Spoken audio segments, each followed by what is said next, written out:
Hello everyone, welcome to my channel. और continuation में application of partial derivatives chapter से ही मैं नेक्स्ट प्रॉब्लम आपके लिए लेकर आ गई हूँ, which is based on solution of one dimensional heat equation. Heat equation जहां पर भी सॉलिड बॉडीज में आपको टेम्परेचर डिस्ट्रीब्यूशन या टेम्परेचर चेंज पढ़ना होता है विद रिस्पेक्ट टू टाइम, वहां पर यूज करा जाता है। ठीक है, तो आज मैं इसके ऊपर आपको एक प्रॉब्लम डिस्कस करूंगी, क्योंकि हम इसका already general solution wave equation वाले पार्ट में डिस्कस कर चुके हैं। जिस तरह से वेव इक्वेशन का हम जनरल सॉल्यूशन निकालते हैं, उसी तरह से हीट इक्वेशन का भी जनरल सॉल्यूशन निकालते हैं। तो इस टॉपिक में मैं सिर्फ वीडियो कवर करूंगी एक problem related to heat equation. जो जनरल सॉल्यूशन है वो वेव इक्वेशन के जैसे ही होगा, तो अभी मैं यहाँ पर डिस्कस नहीं कर रही हूँ। अगर जरूरत पड़ेगी तो हम एक नेक्स्ट वीडियो में उसको डिस्कस कर लेंगे। So let us move on to our problem. What our problem says is, एक बार रीड आउट कर लेते हैं क्वेश्चन को। Find temperature in a rod of length 2 whose ends are kept at 0 and lateral surface insulated. If the initial temperature is given to you, then you have to find out the temperature in the rod. So क्या करना है आपको? सबसे पहले आप अपनी heat equation लिखोगे। This is your heat equation in one dimension. One dimension क्यों बोल रहे हैं? क्योंकि डायमेंशन सिर्फ x कंसिडर हो रही है यहाँ पर t टाइम के रिस्पेक्ट में। U denotes the temperature with respect to position x and with respect to time t. अगर मान लिया रॉड ये है कोई हमारे पास और जिसके दोनों एंड टेम्परेचर 0 बताए हैं, क्योंकि क्वेश्चन में ऑलरेडी मेंशन है कि end temperature are 0 and this rod is of length 2 unit something. ठीक है, तो आपको बोल रहे हैं कि एंड टेम्परेचर 0 है। इस केस में जब आप बाउंड्री कंडीशंस बनाओगे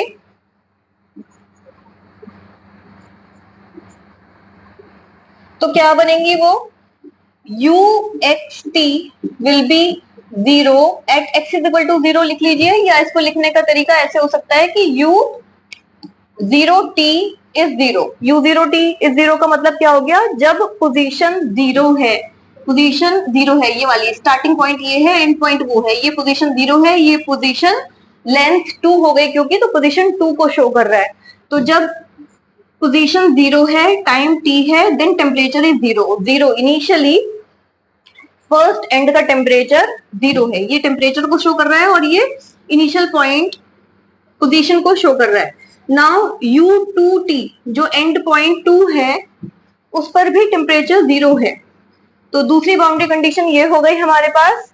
now u x 0 is given to u, initial temperature, ये टेम्परेचर को शो कर रहा है, और t इज इक्वल टू 0 का मतलब है, लिखने का मतलब है इनिशियल वैल्यू शो कर रहा है। तो ये गिवन है आपको sin पाई x अपॉन 2 प्लस 3 sin 5 पाई x अपॉन 2। ठीक है, तो इस प्रॉब्लम में ये आपकी इक्वेशन है, ये आपकी बाउंड्री कंडीशंस बनेंगी। और हीट इक्वेशन का सॉल्यूशन, जैसा कि मैंने पहले बताया कि इसमें मैं इसका जनरल सॉल्यूशन डिस्कस नहीं कर रही हूँ, अगर जरूरत पड़ेगी तो सेपरेट वीडियो डिस्कस करेंगे।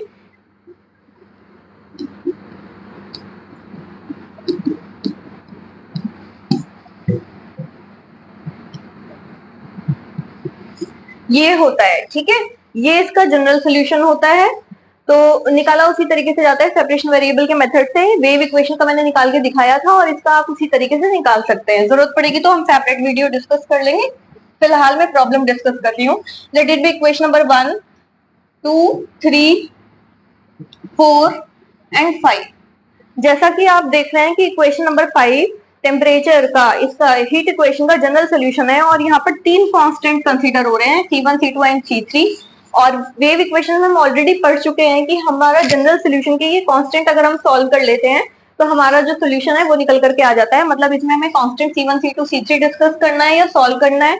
तो C1 C2 C3 क्योंकि 3 कांस्टेंट है, 3 कांस्टेंट को सॉल्व करने के लिए 3 इक्वेशन की जरूरत होती है, तो इसलिए यहाँ पे जो बाउंड्री कंडीशन है और इनिशियल कंडीशंस है टोटल वो भी 3 बनी है। ठीक है, तो अब आपको कुछ नहीं करना है, इक्वेशन नंबर 5 में 1 बाय 1 आप इक्वेशन नंबर 2, 3, 4 को प्लेस करते जाइए, रिजल्ट को सॉल्व करते जाइए, जैसे कि हमने वेव में किया था। Okay, let us move. हमारा सोल्यूशन है u is equal to c1 cos px plus c2 sin px, ठीक है, c3 e की power minus p square c square t। Equation number हमने 5 मेंशन करा था इसको, ठीक है। Now we are going to use equation number 2 in 5। एक बार देख लेते हैं इक्वेशन नंबर 2 क्या है। इक्वेशन नंबर 2 ये है, इसका मतलब ये है कि जब आप x की जगह पर 0 प्लेस करोगे तो u की वैल्यू 0 प्लेस करनी है आपको। चलिए देखते हैं क्या होता है। u की जगह पर 0 और x की जगह पर 0 का मतलब है c1 बचेगा, यहाँ से cos 0 1 होता है, sin 0 0 होता है, तो यहाँ से ये वाली टर्म खत्म हो जाएगी, c3 बचेगा, e to the power minus p square c square t बचेगा, ठीक है। नाउ अगेन कुछ एनालिसिस करना है हमें।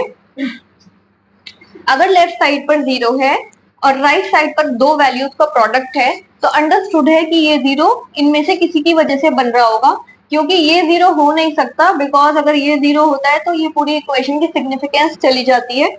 तो यहाँ से हमारा रिजल्ट निकल करके आता है C1 0, ठीक है। तो C1 0 हमें प्लेस करना है। एक कांस्टेंट हमने एनालिसिस कर लिया, एक एक कांस्टेंट एनालिसिस करते जाएंगे और जनरल सोल्यूशन में प्लेस करते जाएंगे यूजिंग C1 0 in 5। ये रह गया आपका u is equal to C2 sin px, C3।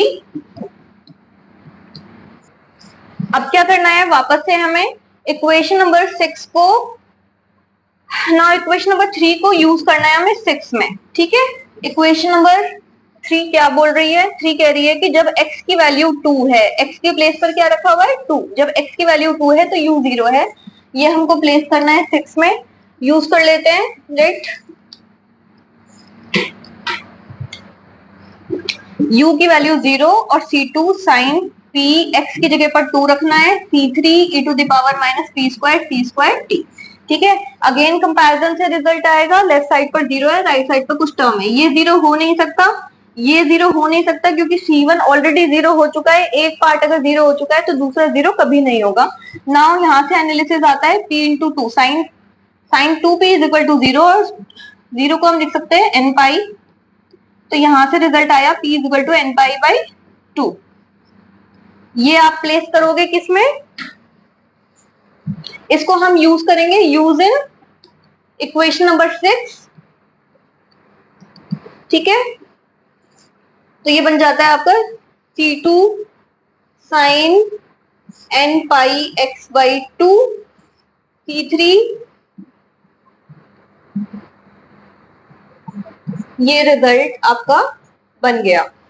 Now students क्या करना है हमें, अब ये लास्ट कंडीशन प्लेस करने से पहले, क्योंकि हमारे पास 3 ही कंडीशन थी, लास्ट कंडीशन प्लेस करने से पहले हम इसको जनरलाइज करते हैं। जनरलाइज करने के लिए मैंने आपको बताया था we will place n is equal to 1 to infinity C2 C3 को एक कॉमन कांस्टेंट Bn में मर्ज कर देंगे, sine n pi x by 2 और e to the power n square pi square c square t upon 4, ठीक है।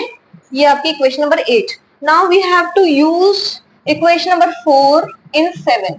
4 क्या बोल रही है, 4 is saying that when t is 0 then u की वैल्यू इतनी है, ये आपको प्लेस करना है 7 में। रिजल्ट रख देते हैं, u की वैल्यू आपसे बोल रहा है sine n pi x by 3, मैं प्लेस कर देती हूँ जो भी बोल रखा है इन्होंने क्वेश्चन में, साइन पाई x बाई 2 बोला है और 3 साइन 5 पाई x बाई 2 बोल रहा है, इज इक्वल टू